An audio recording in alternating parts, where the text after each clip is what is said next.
Umang app ద్వారా UAN activation step by step ఎలా చేయాలో చూద్దాం. స్టెప్ 1. మొదటగా మీ మొబైల్లో ఉమాంగ్ యాప్ని గూగుల్ ప్లే స్టోర్లో నుండి డౌన్లోడ్ చేసుకోండి. స్టెప్ 2.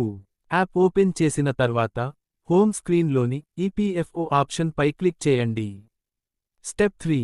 ఇప్పుడు సెర్చ్ బార్లో యూఏఎన్ యాక్టివేషన్ అని సెర్చ్ చేయండి. స్టెప్ 4. అందులోని యాక్టివేట్ యూఏఎన్ అనే ఆప్షన్ని సెలెక్ట్ చేయండి. స్టెప్ 5. ఇప్పుడు మీరు ఈ వివరాలు ఎంటర్ చేయాలి. యూఏఎన్ లేకపోతే మీ మెంబర్ ఐడి లేదా ఆధార్ నెంబర్ లేదా పాన్ నెంబర్ను ఎంటర్ చేయండి. మీ పేరు, ఈపీఎఫ్ఓ రికార్డ్స్లో మీ పేరు ఎలా ఉందో అలా ఎంటర్ చేయండి. మీ డేట్ ఆఫ్ బర్త్, మీ మొబైల్ నంబర్ను ఎంటర్ చేయండి. తరువాత గెట్ ఆథరైజేషన్ పిన్ అనే బటన్ పై క్లిక్ చేయండి. స్టెప్ 6. మీ మొబైల్ నంబర్కు ఒక ఓటీపీ వస్తుంది. ఆ ఓటీపీని ఎంటర్ చేసి validate OTP and activate UAN పై క్లిక్ చేయండి. స్టెప్ 7. అంతే, మీ యూఏఎన్ సక్సెస్ఫుల్గా యాక్టివేట్ అవుతుంది. ఈపీఎఫ్ఓ నుండి మీకు ఒక కన్ఫర్మేషన్ ఎస్ఎంఎస్ వస్తుంది.